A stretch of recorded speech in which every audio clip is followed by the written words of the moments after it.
Welcome back. I'm Ryan Doyle in for Ezra Levant. The saga continues on Burnaby Mountain in BC. There will be no extension to an injunction for Kinder Morgan, aimed at keeping protesters away from 2 drilling sites on the mountain.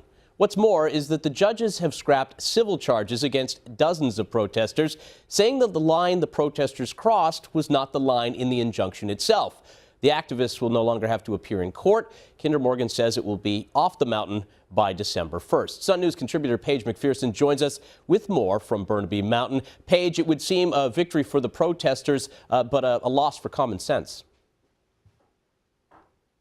Well, it's a little bit double-sided the way that I see it, Ryan, because what I've experienced on the mountain here when I've seen these people protesting and I've seen them, volunteering to be peacefully arrested, it's not as though it's a struggle in most of the cases that I've seen.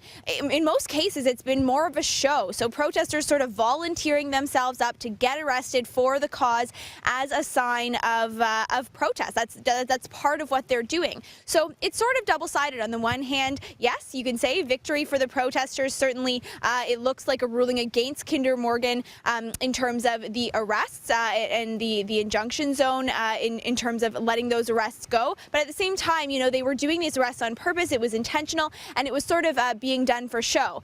When it comes, though, to I think the extension of the injunction zone, I can see what you mean about common sense. So basically what we're seeing here is Kinder Morgan has been denied their application in court to extend the timeline on the injunction zone to keep protesters out of the site where they're working, and all the work that's left to be done here, where you can actually see behind me, this is where borehole 2 was. This is the site that they're finished work on. You can't see a drill there anymore because the work is actually finished.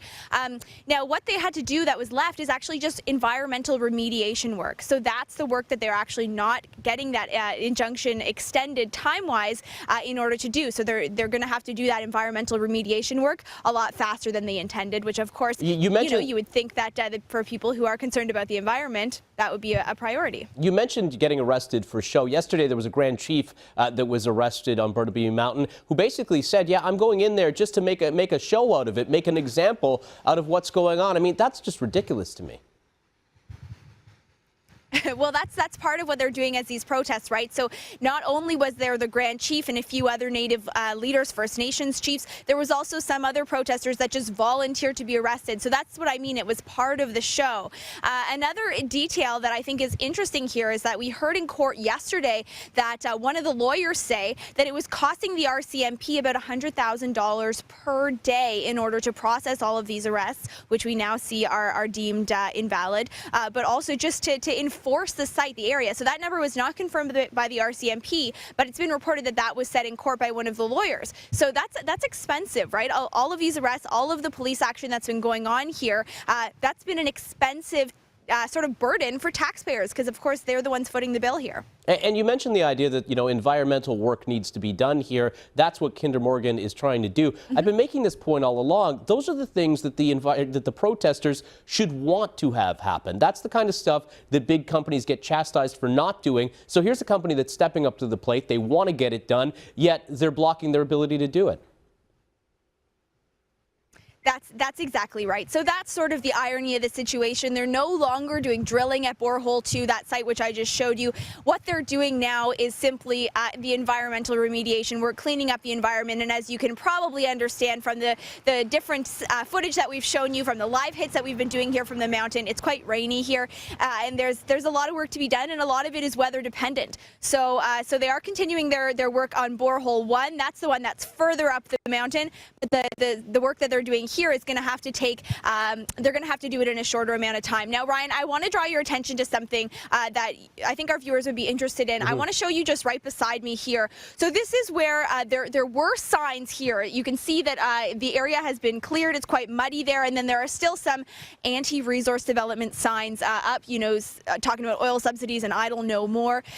But what I wanted to draw your attention to is the fact that there were some signs here just yesterday that were erected, not last night, but the night before, that were in support of resource development, and they were First Nations erected signs. Now, I actually have touched base with the person that did erect those signs. The reason that that's interesting is because at the time, the protesters, many of them were saying, this is not the work of First Nations activists. These signs were put up too expertly, but we have identified the person, and he is a First Nations advocate. Certainly, you'll be able to see that on Sun News soon once I interview him. But it's interesting. So these signs, have been taken down now. Unfortunately, that bit of diversity in opinion, saying that there are First Nations people that support that resource development, they've now been taken down. Yeah, I mean, it's a good thing that there is that other side out there, that they're getting their voice across and putting up the signs. It kills me that the protesters who love free speech only like free speech of people who agree with them.